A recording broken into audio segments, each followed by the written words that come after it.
Alright, I'm back everybody. This project is really kicking my butt right now, so I don't remember if I've got it in any of my other videos, but I have an 18 by 54 Lathe and Shipley that really is the machine that ought to have this job in it.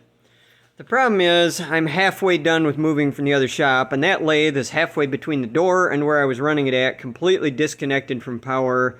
Phase converter's unhooked at that site now, so this lathe is the only one that's under power that I can use at the moment. So I had never actually used the steady rest for this lathe, so I dug it out to try and do this job, and the first thing I discovered, these Clausing 1500 use ball bearings on the tip of these, it was completely missing this ball bearing and the pin that holds it in. So called Clausing. I live about 45 minutes from Clausing's headquarters. They're really good with parts. Unfortunately, they were not good with this part. I don't know what the deal is. They cannot figure out their part numbers for this. So I gave up, called every bearing supplier in this part of West Michigan, and it's an oddball 7mm bore, 22mm OD, 7mm width. Nobody had one. So I finally got frustrated, and I had a piece of some really tough bronze. I don't know exactly what it was, part of an old propeller drive shaft out of an ancient boat. I've used it for a few things before. It's some, like, aluminum bronze or something. Anyways, I machined a disc out of it, the same size as the bearing, and then made a, I've done this before. For the pin, I used a piece of grade 8 bolt, actually. Is whatever they're made out of, polishes up really tough, super hard, wears good. So I machine it down close and then polish it to size. Oiled the shiznits out of it and went to machining. Then I run into my next big hairy problem, which is this part we're making is supposed to be 8 inches long. I've got an extra 4 inches on here, I wasn't sure exactly how I was going to grab it. So the bad news is I'm only set up to accept 1-inch boring bars with this lathe. So I had this beastie in there, and we are not doing good at all. I don't know if you can see that finish in the hole. I'm fighting chatter like crazy. It was chattering so bad, it was backing off the lock on my Loris tool post, like rattling a taper lock loose. I'm embarrassed to say that I even kept at it as long as I did, but anyways, there was just no amount of playing with feeds and speeds. Nothing would make it go away. There's just no way 1-inch boring bar is doing an 8-inch overhang. You got the, rule of thumb, I think they say 6 to 1 is your maximum. So if you got a 1-inch boring bar, 6 inches is the maximum you can stick out. And I was 2 inches past that, and the party wasn't happening. So what I'm about to do is, my experience is that carbide, with the type of chip breaker design that has and the radius on the tip, takes a lot more power to operate than high-speed tool steel. I realize high speed sounds like old, archaic, old days, all that jazz. But what I'm about to do is make myself a boring bar. I've got a piece of 1-inch ground stock. I'm going to drill it, and I happen to have the square broach to turn it into a 3/8 square hole through it. And I'm going to make a boring bar that takes 3/8 square tubing, and I'm going to hand grind. Well, I say hand grind. I've got my Hammond cutter grinder over there, and I'm going to grind up a tool out of high-speed tool steel with little or no radius on it. Probably no radius. Take it to a sharp point and then just knock the tip off on a 45. And we're going to turn slow with lots of oil, and unless we don't really know what the steel is. The customer gave it to me. It seems pretty tough, but it should be machinable with high speed. And with a little bit of, we'll say, luck, for lack of a better term, I'm hoping we can get it to cut, even though we're still going to be running 8 inches of hangout, that I can turn slow and just get a combination that'll work. So I'll let you know how that flies. I'll shoot a little bit of video of making the tool once I get at it. Alright, we're setting up. I've started drilling the hole and then thought I'd shoot you some video. So this is the square broach. It says right on it what the pilot drill needs to be. So 25/64, so a 64th over 3/8. So this happens to be a chunk of 01 stock, just because that's what I had laying around that was a piece of ground bar. And the thought did cross my mind that if I'm still fighting harmonics, I might try getting all fancy schmancy and try heat treating this thing and then drawing it back and end up with something that's stiffer, but we'll see. I'm not sure how dedicated to this I am before I just say to heck with it and take this thing up to my friend's place who's got a bigger lathe. But so there you have it. Pilot hole's through. Now we'll get her set up in the arbor press to punch this broach through, and I'll show you some of that. Alright, here we are set up in the old arbor press. This isn't something super precision, so I've just got the broach eyeballed to be square, you know, to my shaft in there this direction. I've got her loaded up with some of this Ultra SP, some super sticky, goopy stuff that I like to run on broaches.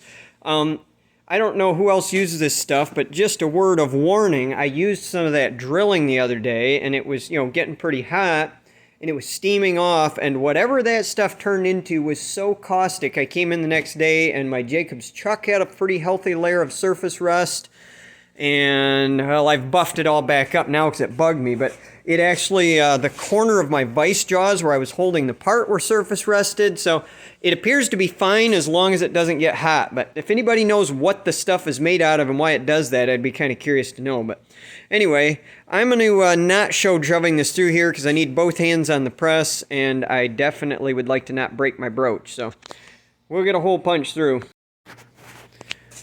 Alright everybody, I didn't show the finishing of the boring bar. I didn't figure you needed to see drilling and tapping a hole, but anyways, so I realize the finish in this hole looks terrible right now, which it is, but so this is crazy. On a whim, I decided to try one of these cutters out. I've had success with these. They've got some unique characteristics because of the back angle.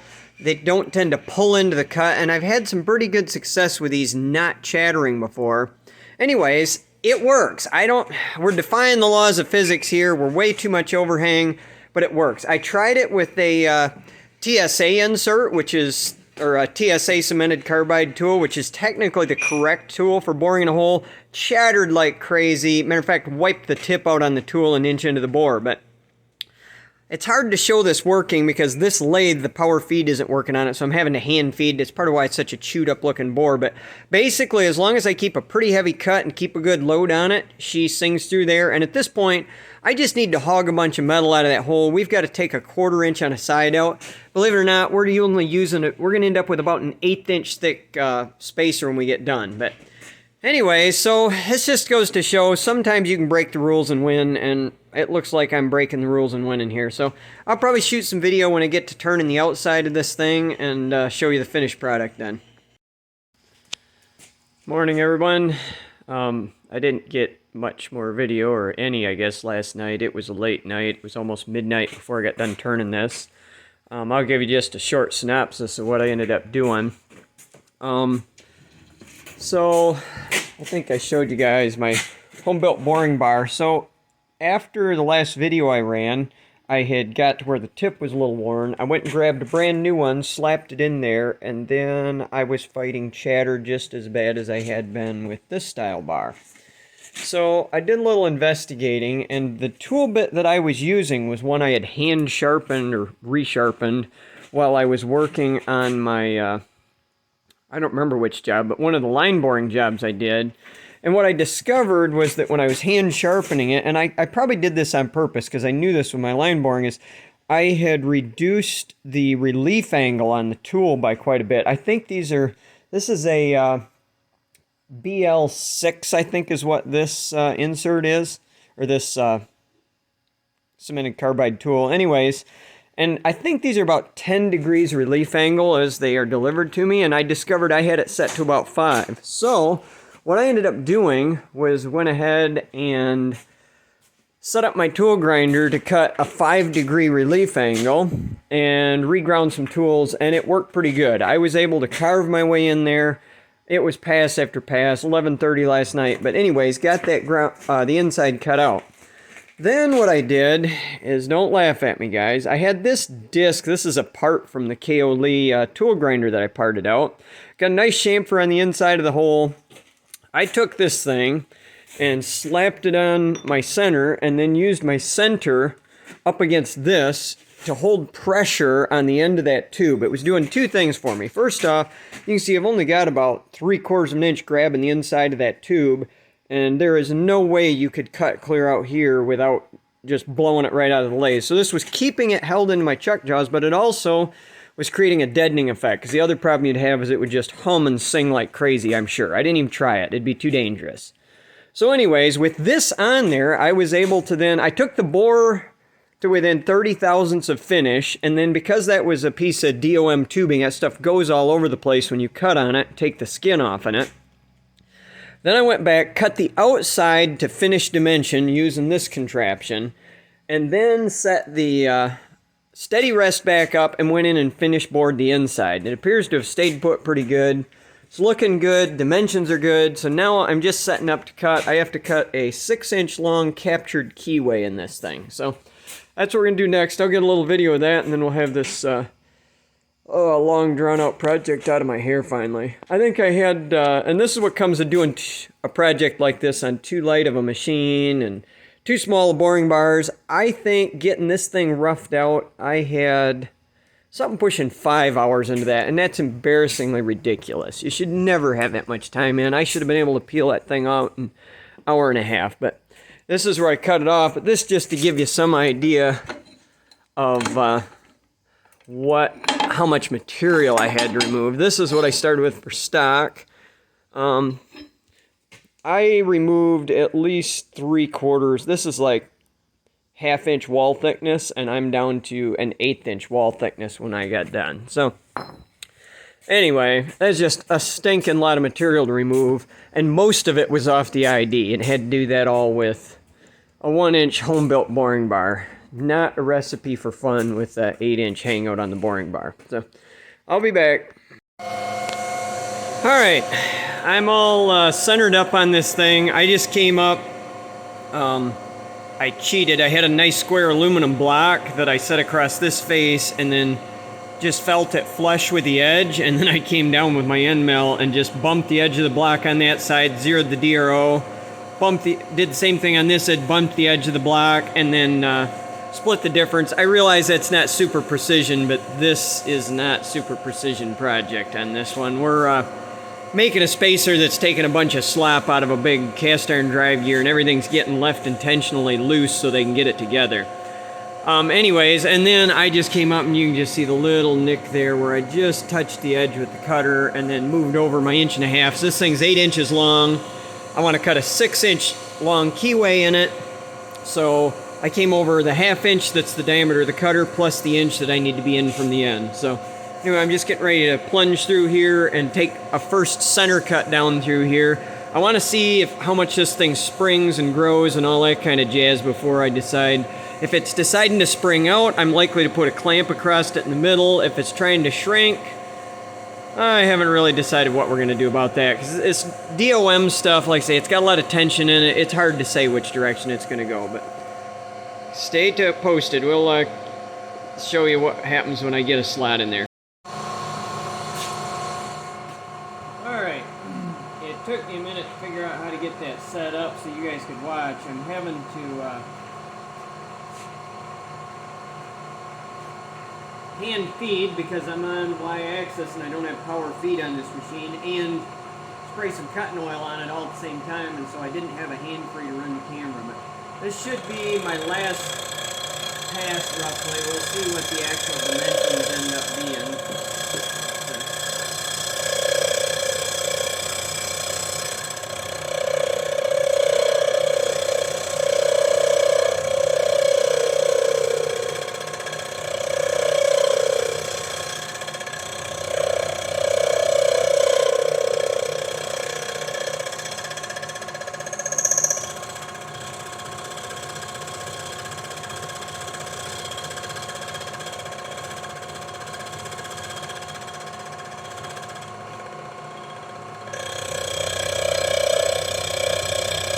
I'm milling right now. As anybody that runs a Bridgeport knows, you should never do that with a Bridgeport because they can suck the backlash out of the active screws and wreck your tool, wreck your part. This particular Bridgeport's been converted to ball screws, so it's much safer preposition as long as you keep a good grip on the handle. Now, I have cheated before, and when I needed to climb mill on something with a standard Bridgeport is lightly applied the brake or the table lock, but admittedly it's not great for the gives, and it's, well, like I say, I wouldn't make a habit of it. But anyway, you can do that if you need to climb mill with an acme screw Bridgeport. This one, my dad originally had a CNC on. He converted this one in like 1987. Had a centroid controller on it, and back then he converted it to ball screws. When I put it back to a manual machine, because the controller was so obsolete and outdated, it was slower than machining by hand, that I left the ball screws in because I kind of liked them.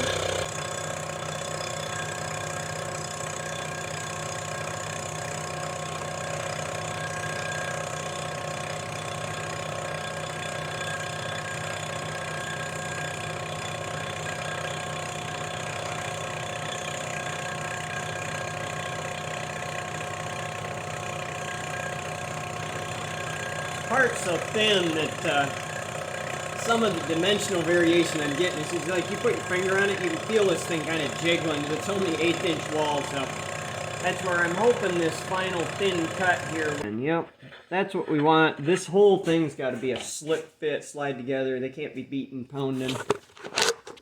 All right, well, there it is. Other than deburring the hole, this is the part. So I'd say you didn't learn anything too fantastic other than how to hillbilly get something done when it doesn't want to be done. So I'll, like I say, show you guys the final product when I probably won't actually see it again. So this will probably be the end of the videos because I probably won't go back over there. They'll just pick this part up. So anyways, catch you next time.